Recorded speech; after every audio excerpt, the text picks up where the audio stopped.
Et votre joie, personne ne vous l'enlèvera.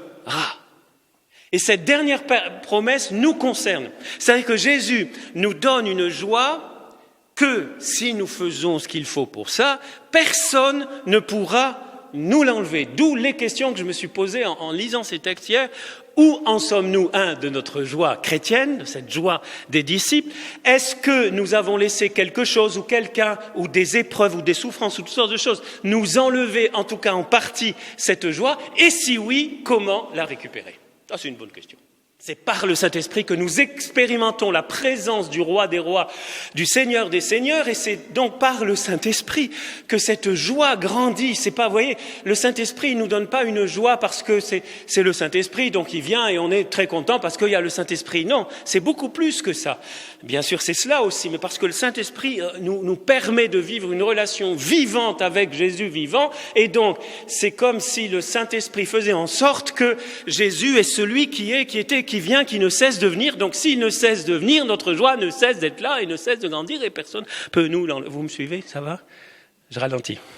La joie, c'est comme beaucoup de choses, beaucoup d'autres choses. Si vous ne la manifestez pas, si vous ne l'exprimez pas, voilà le verbe exact, si vous ne l'extériorisez pas, si vous ne la manifestez pas, elle va finir par disparaître.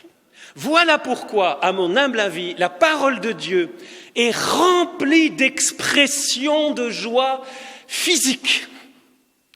Et alors, comme les hommes sont testadura, enfin Dieu dans la Bible, c'est comme s'il disait, puisque les hommes ne veulent pas écouter, je vais parler à la création. Alors il dit je vous prends quelques exemples. Psaume 46. Tous les peuples, battez des mains, acclamez Dieu par vos cris de joie. Dieu s'élève parmi les ovations, le Seigneur aux éclats du corps. Alors là, il y a la musique qui rentre en scène. Sonnez pour notre Dieu, sonnez. Car Dieu est le roi de la terre, que vos musiques l'annoncent. Psaume 97, si les hommes n'ont pas compris, que les fleuves battent des mains, que l'argence batte des mains, que les montagnes chantent leur joie, Alpes, de Haute-Provence et les autres. Psaume 95, joie au ciel exulte la terre, les masses de la mer Méditerranée mugissent, la campagne de faïence tout entière est en fête, les arbres des forêts dansent de joie. Les arbres dansent. Vous avez déjà vu danser des arbres, vous? Moi non, pas. Bon. Et écoutez bien 95. Car il vient. On retrouve ça. C'est génial. Ceux qui n'avaient pas compris Isaïe 55, après je m'arrête, promis.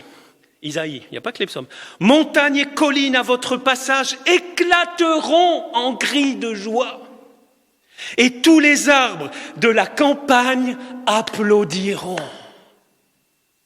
Et qu'est-ce que dit Jésus quand on rabroue ceux qui expriment la joie? Ça, je n'avais pas noté, ça me vient.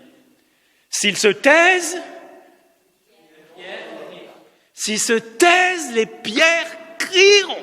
C'est que nous ne devons pas avoir honte de manifester notre joie, d'accueillir celui qui est, qui était et qui vient.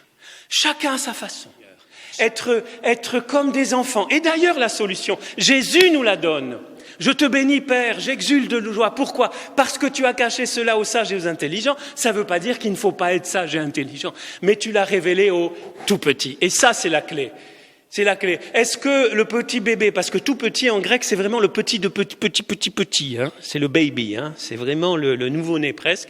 Il y a plusieurs termes grecs, et là, si je me trompe pas, les exégètes me corrigeront si je me trompe, mais je crois pas, hein, c'est vraiment le petit enfant qui est là. Quand il est dans les bras de sa mère, il dit pas, oh attention, qu'est-ce que va penser ma grand-mère si je fais ou si je lui pince le nez, ou qu'est-ce qu'elle va me dire?